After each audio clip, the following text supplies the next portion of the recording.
After these experiments and the results come out, it could well be that our perception of nature is radically altered, just as Einstein altered our notions of space and time about 100 years ago. The Creation Conspiracy. Part 1. Origins. The true story behind the origins of our world has fascinated humanity since it had the ability to sense its own mortality. Though the truth about this matter is truly elusive, the question has led to much debate about the nature of our existence and the scope of its consequences. Though religious and scientific narratives weave elaborate theories about our humble beginnings, no one can say for sure how this all came into being. Trying to identify the political motives for defining this story have taken us down one of the most bizarre rabbit holes in history. Every once in a while, there are conspiracies that change you just by looking into them. This is definitely one of those rare exceptions, so strap in. Things are going to get very interesting. Does anyone know the true story behind the world we inhabit? Or have fabricated and manufactured answers to this most fundamental question been the primary tool for keeping mankind enslaved for millennia? The earliest stories of creation come from religious myths in the ancient world.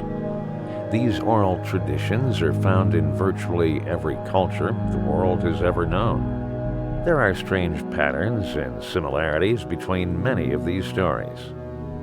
Some speak of precise order materializing from unfathomable chaos.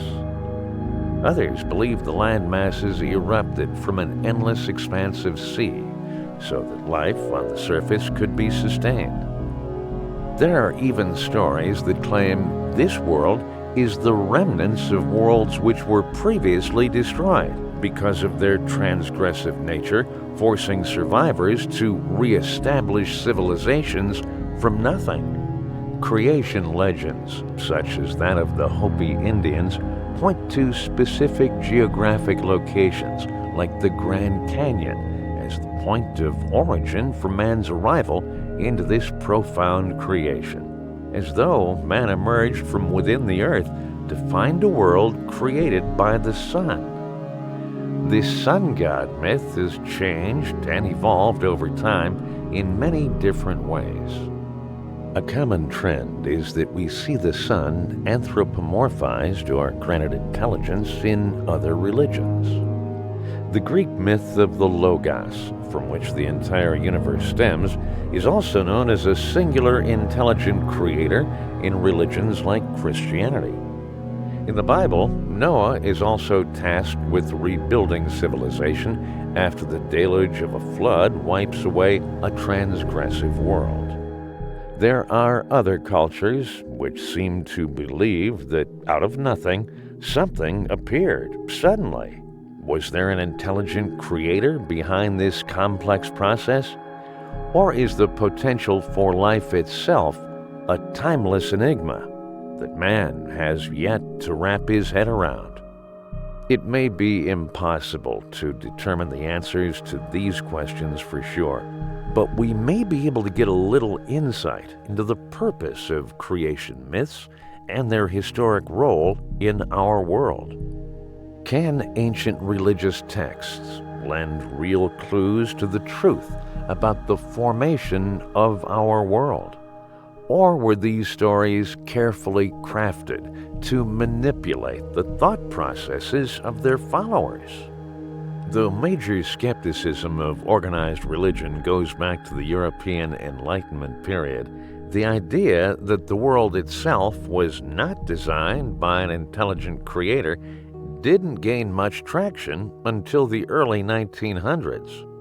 By this time, the Church's influence over society was beginning to wear out its welcome. New ideologies such as socialism and colonialism and industrialization began to shape society much more prominently. It was in this rapidly shifting environment that the modernist and atheist movements started bringing many existential questions under examination. Intelligent design is one of the cornerstones of organized religion and the bedrock of its highly consequential narrative dogma. Though popular procreation arguments by St. Thomas Aquinas were made back in the 1200s, popular arguments against it wouldn't materialize in any meaningful way until the 1960s. At this time, it was determined that evolution and not traditional creationism should be the official curriculum in public schools. This was done to draw a clear line between the separation of church and state. There has been a lot of pushback on this change by religious groups, but to date, this curriculum remains in place. In the 1980s, modern scientific criticism of intelligent design became a popular and widely publicized topic of conversation.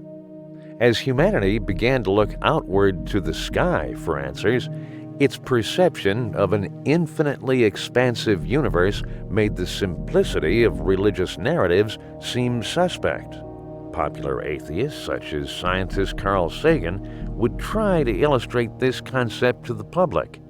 But was it simply to gain support for their own ends? Was rational thinking the antidote to religious fanaticism when it came to answering the important questions? Or did these logical thinkers throw the baby out with the bathwater? As we examine the existential narratives of scientific theory, it is easy to see that they mirror the consequential dogma of religion. Instead of believing in an intelligent creator, tweaking the hardware of nature and human beings' ability to adapt to it, science believes the opposite. The scientific community widely accepts the Big Bang theory as the most likely scenario from which our world arrived into existence. This conclusion was reached by rationalizing and reverse engineering what we know about our current existence and all its complexity. The theory is that all the potential of our current existence came about as a spontaneous yet highly detailed process caused by timeless forces in place at the very fabric of our reality. Similar religious myths believe in spontaneous order out of chaos. Science's position stems from the acceptance of Darwinian evolution. This is a theory that suggests the equilibrium of nature and humanity's unique position therein is a result of an organic adaptation based on chance, environmental circumstances, and then, eventually, strategic advantages. Though it is hard to validate these findings, they do make several compelling arguments with a strong scientific basis. Where many religious positions are merely based on conjecture, circular reasoning, and purely syllogistic anecdotes. But if the scientific basis for evolution and the Big Bang is so strong, why haven't they been adopted as the dominant belief in the modern world? Technology has progressed entirely on the basis of scientific principles consistently being put into practice. What is it that truly separates a scientific theory from an immutable law? Has the advent of science provided a definitive explanation for the entirety of our existence? Has this, the paragon of reason, simply failed to explain the most important question? Why? Part 2. Mythology. Though there are many consistent examples of Darwin's theory in nature, the official timeline for human evolution remains a topic of intense debate due to recent archaeological discoveries. Civilization was believed to be around 10,000 years old for some time. Many subscribers to the theory of evolution use this benchmark to explain the pace at which humans developed into an advanced society. Findings at archaeological dig sites like Göbekli Tepe and Baalbek suggest it could actually be anywhere from 15 to 30,000 years old, and some researchers believe these sites were even buried and obscured from view intentionally. Could there be forces in the world which are trying to hide the truth about our origins? Since the inception of evolutionary theory, there have been several rewritings of its timeline and certain principles. The paradox is that no one can go back in time to confirm any of its theoretical models, and archaeology has been one of the industries most overwhelmed by fraud historically. Could there be a conspiracy to shape public opinion in favor of institutional science? Many conspiracy theorists now speculate that much of what we are shown by official sources is presented for economic and political gain by the powers that be. The recent explosion of revisionist historians is now widely supported in conspiracy circles. Not only has civilization's timeline been under scrutiny, but the state of the environment itself. The works of some researchers suggest that the deluge experience, written of in ancient religious texts throughout the world, may have a geological basis in reality.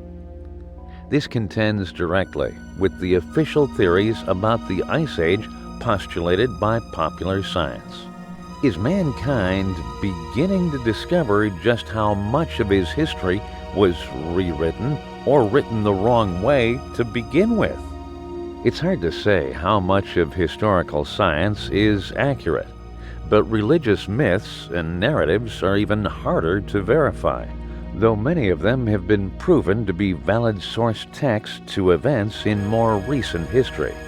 We can only understand history to the extent we understand our experience. This makes distilling the truth a work in progress.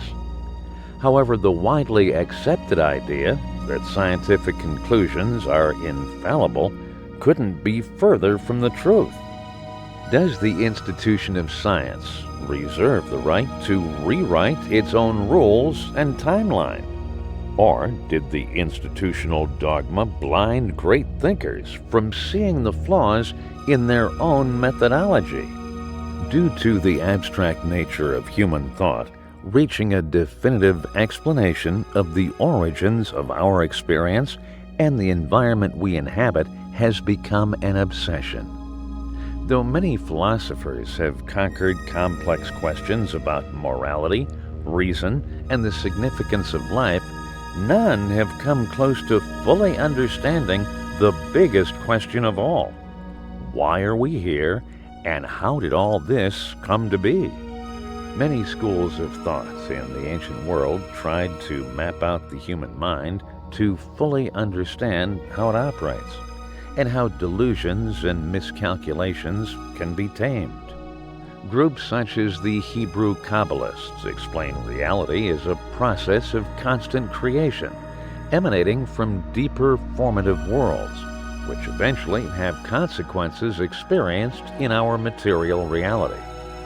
Taoists have similar theories that life itself is a constant process of fluctuation, like one giant breathing organism, reproducing itself thousands of times per second. Many of these mystics even believed one could train the mind to perceive and participate in this divine process. Later on, during a period of German idealism, these sentiments were echoed by philosophers like Hegel and Heidegger. There's always been a feeling in the human experience that the process of life as a whole held the secrets to its ultimate consequence, origins, and perhaps what comes after. Modern psychologists might say these feelings and conclusions are simply a natural reactionary human mechanism. After all, man needs some framework to deal with the complexity of life, right?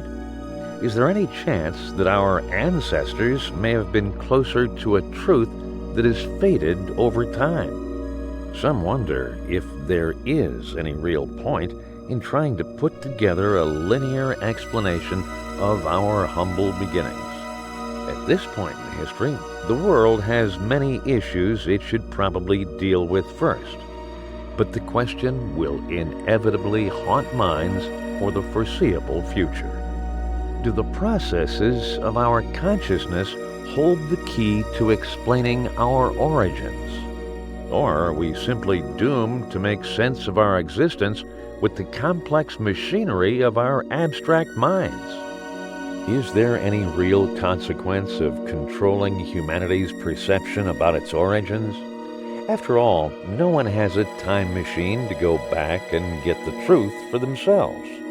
How could the powers that benefit from making people believe in an idea like the Big Bang?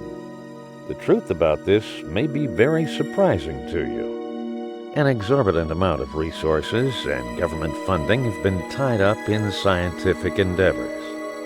The findings from these endeavors have been used to shape public policy, substantiate continued spending, and aid in the development of technologies which dictate the way humans interact with the material world across the globe. So why would intelligent design be of interest to those aiming to control resources? If the average citizen believed that they were created for some significant purpose or task, that might contradict the agenda of those who aim to herd the masses into a predictable system of pre-patterned behaviors. This sentiment is very apparent in the scientific narrative of the world being infinitesimally small, insignificant, and replaceable in the context of the universe. This helps fuel spending for space exploration, which creates jobs, develops rocket technology, and keeps the average person happy with a mediocre life. The narrative of most creation stories is that life is the most significant thing, and how one conducts their thoughts and behaviors in every moment will be weighted with the most scrutiny when it is all said and done. This can also cause citizens to feel like they are in a straitjacket of their own guilt, causing them not to take risks due to judgment. Is either of these positions redeemable, or has dictating the conversation around creation always been about control? Maybe both of these parties know more than what they're telling us. As time goes on, the truth will out, as they say. Have men always perpetuated lies to keep the masses in line? Or did some great leaders discover the real answers to these questions and hide them away to gain control?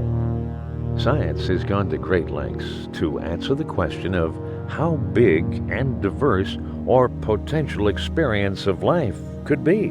With unfathomable amounts of money, technology, complex mathematics, hours of manpower committed to this task, they must have a pretty good idea about the universe and how it works, right? NASA tells us our universe is an infinitely large vacuum made up of countless elements and phenomena, some yet to even be discovered or confirmed. No man has ever ventured outside our galaxy, yet we are told galaxies are like grains of sand on a beach.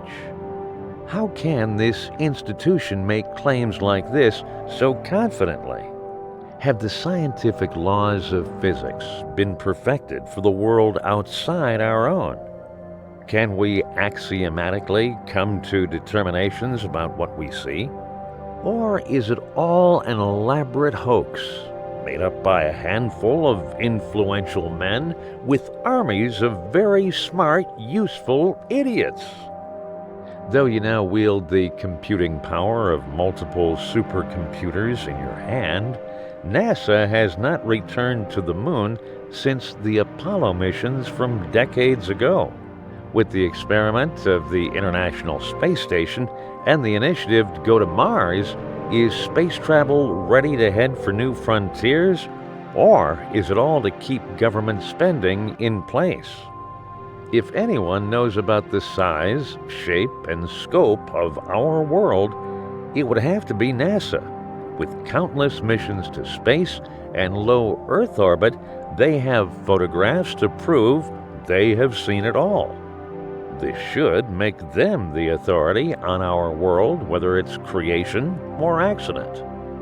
Some conspiracy theorists aren't so sure this is the case. Do we really know as much as we think we do about our sensory experience of life?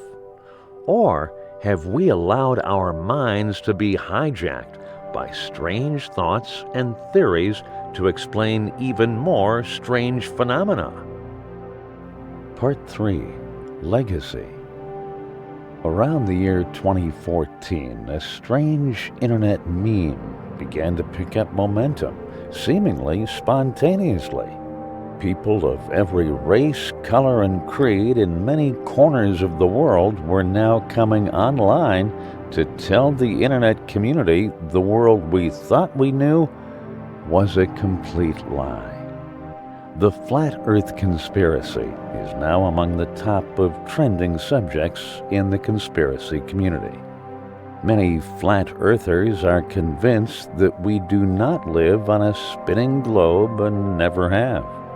Though other conspiracy theorists claim this is an attempt to infiltrate and discredit the community and its other going theories, the evidence and conversation have become very compelling. There are several variations of this theory, and some don't even involve the Earth being flat as much as it is cone-shaped. There is some consensus among the flat earthers as to the fallacies they believe the public has been made to believe. A primary example of this is the already popular conspiracy about the moon landing being a hoax. Some even say that NASA has never developed the technology to transcend low Earth orbit. Though there are allegedly thousands of photographs of Earth from space, most of them are composite images, which have been heavily edited. NASA even admits to having used computer-generated images in their published materials in the past. But what about Newton's theory of gravity and Einstein's theory of relativity? People within the Flat Earth movement have conducted counter-arguments for many of the scientific proofs which are presented in the heliocentric model. There are many debunkers on both sides of the debate. One of the most interesting models of a flat Earth system involves a dome that covers disc-shaped Earth, with Antarctica being an icy ring around the edge of the dome. Subscribers to this theory often point to verses in the Bible, such as Genesis 1:6, which states, "And God said, Let there be a firmament in the midst of the waters, and let it divide the waters from the waters." This insinuates the Earth is some form of terrarium submerged in a much larger body of water. Exodus 24:10 goes on to say, "And they saw the God of Israel, and there was under his feet, as it were, a paved work of a sapphire stone, and as it were the body of heaven in his clearness." This seems to imply the firmament was a hard, transparent substance which rotates the heavenly luminaries round Earth, creating the day, the night, and the seasons. Those in the scientific community scoff at the idea that this is used as evidence, even though Egyptian and Mesopotamian cultures held a similar belief about the sky being made of water. There has been no north to south circumnavigation of the globe, which would shatter this flat Earth debate, and it seems a little odd that the UN has shut down access to Antarctica for the general public. Can it ever be proven that the Earth is flat or round? Or is this another distracting existential narrative, keeping the powers that be in control? Another modern theory of intelligent design, which is extremely fascinating, is the simulation theory. This theory is based on the idea that our world and everything we experience is a simulation program run by computers designed by complex software applications. Support for this theory isn't nearly as widespread as flat Earth, but notable celebrities like Elon Musk believe this is likely to be the case. So is there any proof that life is all some strange computer game? According to theoretical physicist James Gates, there is a pattern within the mathematical dynamics of string theory that is indistinguishable from dual block correcting computer code. Okay, that sounds crazy, but what does it actually mean? Basically, it means that while studying the physics behind the very fabric of time and space itself, they found what seems to be a pattern of language and mathematics that software developers include in programs to fix problems on the fly. It's like a contingency plan for reality as a whole. This idea would explain many of the extremely detailed systems that sustain life, such as the circadian cycle, the immune system, and central nervous system. But what does this mean when it comes to God, or the concept of a creator? By using software to carry out repetitive functions and correct errors and anomalies that arise in the program, God no longer has to be omnipotent. He could set it and forget it. The concept of polytheism is also very similar to the way a computer functions. The deities attributed to the many phenomena of life and the forces of nature are the equivalent of software functions in a neutral net that adapts and responds to changes via machine learning. It's hard to imagine a better metaphor for life, especially with the advent of smart technology integrating the materials of daily life into an integrated system as if we're coming full circle from the beginning. Biohackers who try to extend the length and quality of life may actually be hackers in a very real sense. How someone would even begin to prove this theory is a fascinating topic in and of itself. What would mankind do if they knew their life was a simulation? Would the program break down altogether? Or would we come out the other side of whatever this profound experience is? There are several movies that depict the dystopian reality of enslavement inside a computer construct. But life has synchronicity and beauty, so it's hard to believe it is all bad. Or maybe that's all part of the trap. Is everything we see a byproduct of a computer program? Or is this another way for us to rationalize the universe through our own disadvantaged perspective? The debate about the meaning of life goes hand in hand with the debate about the formation of our world. This entire dichotomy is built on an even more fundamental question about life. Is there one universal truth about life and its consequences, or is it all subject to interpretation?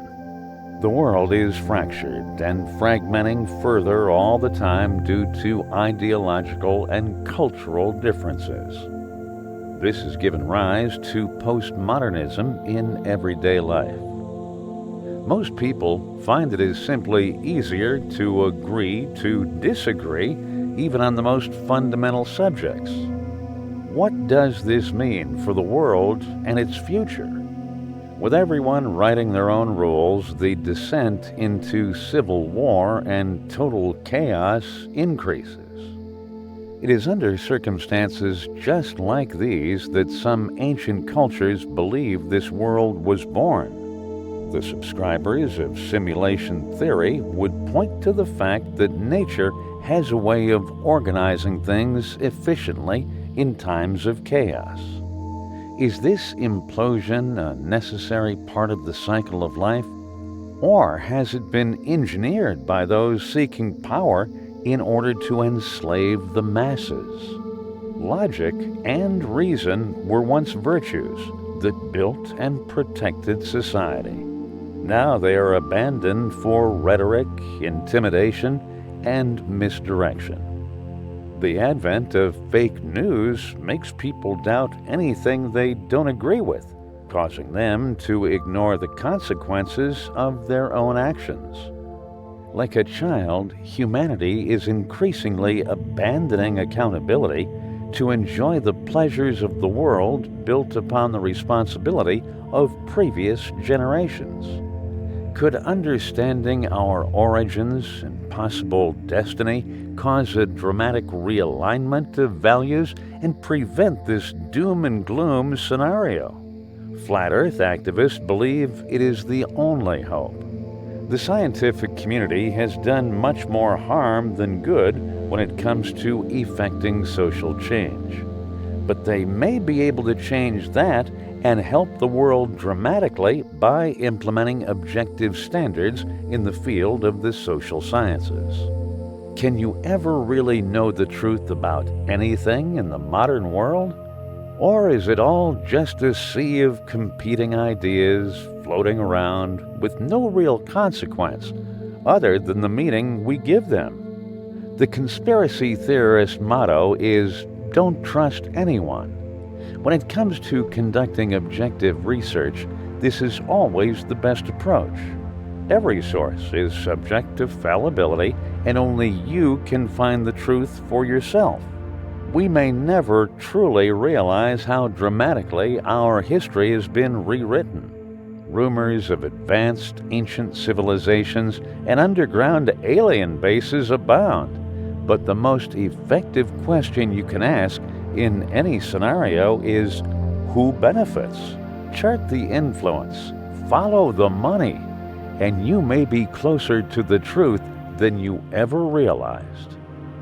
No matter how our world began, we must take responsibility to preserve what we have left, to ensure a better ending. Maybe someday the truth will arise. Till then, keep digging and know the truth can be found. If history has been changed by those in power, how far back would we have to go before what really happened disappeared altogether? Or has the truth always been there, waiting for us to look at it just the right way? Will man ever know the truth about his existence and what came before it? Or is he doomed to speculate and struggle to create meaning forever? Decide for yourself. This is only the official story.